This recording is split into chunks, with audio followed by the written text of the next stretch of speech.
मैं तुम्हें नीचा दिखाना चाहता था, लेकिन अल्लाह तबारक व तआला ने दुरूद पाक की बरकत से मुझे मुसलमान बना दिया। आज जब ये अंगूठी मुझे वापस मिली तो मुझे यकीन हो गया कि नबी पाक सल्लल्लाहु तआला अलैहि वसल्लम की ज़ात पर दुरूद पाक पढ़ने से वाक़ई हर दुआ कबूल होती है, हर हाजत पूरी होती है। बिस्मिल्लाहिर्रहमानिर्रहीम। अस्सलामु अलैकुम व रहमतुल्लाहि व बरकातुहू। अज़ीज़ान मोहतरम, आज इस वीडियो में मैं आपके साथ जिस वाक़या का तज़किरा करने जा रहा हूँ वो दुरूद शरीफ के मुतालिक है। ये वाक़या सुनकर आपको यकीन हो जाएगा कि दुरूद शरीफ के, दुरूद पाक के जो फ़ज़ाइल हम सुनते रहते हैं, दुरूद पाक के जो बरक़ात हमें सुनाए जाते हैं, हमें बताए जाते हैं, वो वाक़ई हक़ और सच है। एक यहूदी मुसलमान का पड़ोसी था। मुसलमान उस यहूदी के साथ बहुत अच्छे से पेश आता, बहुत अच्छे ताल्लुकात थे और मुसलमान अपने यहूदी पड़ोसी का बहुत ज़्यादा ख्याल रखता था। लेकिन मुसलमान की एक अच्छी आदत ये थी कि उठते बैठते आते जाते वो एक ही बात दोहराया करता था कि दुरूद शरीफ की बरकत से हर दुआ कबूल होती है, दुरूद शरीफ की बरकत से हर हाजत पूरी होती है।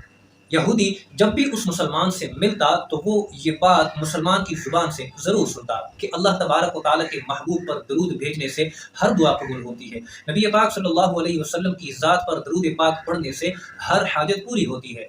मुसलमान की एक तरह से ये पक्की आदत बनी हुई थी कि अगर वो किसी महफिल में भी बैठा हुआ होता तब भी वो बार बार यही बात दोहराता कि नबी पाक सल्लल्लाहु तआला अलैहि वसल्लम की ज़ात पर दरूद पढ़ने से हर दुआ कबूल होती है, हर हाजत पूरी होती है।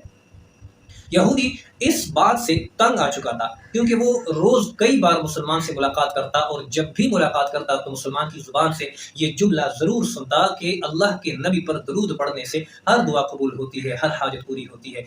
यहूदी ने एक मंसूबा बनाया और मंसूबा ये था कि मुसलमान की ज़ुबान से ये जुमला किसी तरह से ख़त्म कराया जा सके। यहूदी एक सुनार के पास गया। सुनार को उसने कहा कि मेरे लिए सोने की एक ऐसी कीमती अंगूठी तैयार कर दो कि पहले किसी के लिए ना बनाई हो। चुनांचे सुनार ने उस यहूदी के लिए अंगूठी तैयार कर दी। यहूदी ने सुनार से वो अंगूठी ली। अंगूठी लेकर वो मुसलमान के पास गया। जैसे ही मुसलमान से मिला, मुसलमान ने हस्बे मामूल वही जुमला फिर से दोहराया कि नबी पाक सल्लल्लाहु तआला अलैहि वसल्लम की ज़ात पर दुरूद पाक पढ़ने से हर दुआ कबूल होती है, हर हाजत पूरी होती है। यहूदी दिल ही दिल में हंस रहा था कि आज के बाद तुम ये जुमला दोहराने के काबिल नहीं रहोगे। यहूदी ने कहा कि मैं कुछ दिनों के लिए सफ़र पर जा रहा हूँ और मैं चाहता हूँ कि मेरी ये कीमती अंगूठी तुम अपने पास अमानत के तौर पर रखो। मुसलमान ने कहा कि कोई फिक्र की बात नहीं, तुम बेफिक्र होकर ये अंगूठी मेरे पास छोड़कर जाओ, अगर अल्लाह ने चाहा तो तुम वापस आकर मुझसे ले सकते हो। जब यहूदी ने वो अंगूठी मुसलमान के हवाले की तो यहूदी इस बात का ताक़ुब करने लगा कि मुसलमान वो अंगूठी अपने घर में किस जगह रख रहा है। जब वो इस बात का तयन कर चुका था तो रात के वक़्त चोरी छुपे वो मुसलमान के घर में कूदा और उसने किसी तरह से वो अंगूठी चोरी कर ली। अगले दिन वो समंदर के सफ़र पे निकला और जहाँ समंदर का सबसे ज़्यादा गहरा पानी था वो अंगूठी उसने वहाँ पानी के अंदर फेंक दी और कुछ दिनों बाद वापस आकर मुसलमान से अपनी अंगूठी का मुतालबा करने लगा। यहूदी जैसे ही मुसलमान से मिला तो हस्बे मामूल मुसलमान ने फिर वही जुमला दोहराया कि नबी पाक सल्लल्लाहु तआला अलैहि वसल्लम की ज़ात पर दरूद पढ़ने से हर दुआ कबूल होती है, हर हाजत पूरी होती है। यहूदी ने कहा कि मुझे मेरी अंगूठी वापस कर दीजिए, मैं सफ़र से थका हुआ आया हूँ ताकि मैं कुछ आराम कर सकूँ। मुसलमान ने कहा कि मैं आज सुबह ही नबी पाक सल्लल्लाहु तआला अलैहि वसल्लम की ज़ात पर दुरूद पाक की बरकत से दुआ करके घर से निकला। अल्लाह तबारक व तआला ने समंदर के शिकार पर मुझे एक बड़ी मछली अता फरमाई। मैं मछली लाया हूँ, आप मछली ज़रूर खा के जाइएगा। थोड़ी ही देर गुजरी थी कि अंदर से मुसलमान की बीवी की चीख सुनाई दी। जैसे ही मुसलमान अंदर गया, बीवी कहने लगी कि ये कीमती सोने की अंगूठी मुझे इस मछली के पेट से मिली है। ये अंगूठी हूबहू उस अंगूठी की तरह है जो हमारे पड़ोसी यहूदी ने हमारे पास अमानत रखवाई थी। मुसलमान जैसे ही उस अंगूठी को देखने के लिए गया तो उसने वो अंगूठी वहां पर ना पाई। मुसलमान बड़ा परेशान हुआ कि आखिर ये माजरा क्या है, यहाँ अंगूठी नहीं है, अंगूठी हमें मछली के पेट से मिल रही है। मुसलमान ने वो अंगूठी अपनी बीवी से ली और आकर यहूदी के हाथ पर रख दी। यहूदी हैरान, परेशान, हक्का बक्का मुसलमान की तरफ आंखें फाड़ फाड़ कर देख रहा था। उसके चेहरे पर हवाइयां उड़ रही थी। यहूदी मुसलमान की तरफ लगातार देखते जा रहा था। मुसलमान उससे कह रहा है कि आखिर माजरा क्या है। यहूदी ने कहा कि तुम्हें ये अंगूठी कहाँ से मिली।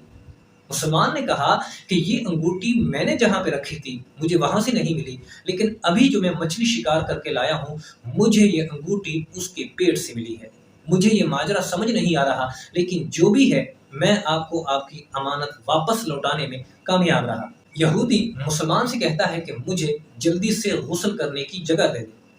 انہیں غسل کرنے کی جگہ دی جاتی ہے، یہودی غسل کر کے باہر آتا ہے، زاروں قطار رو رہا ہے اور روئی جا رہا ہے۔ مسلمان حیران پریشان ہے کہ اس کو ہوا کیا ہے۔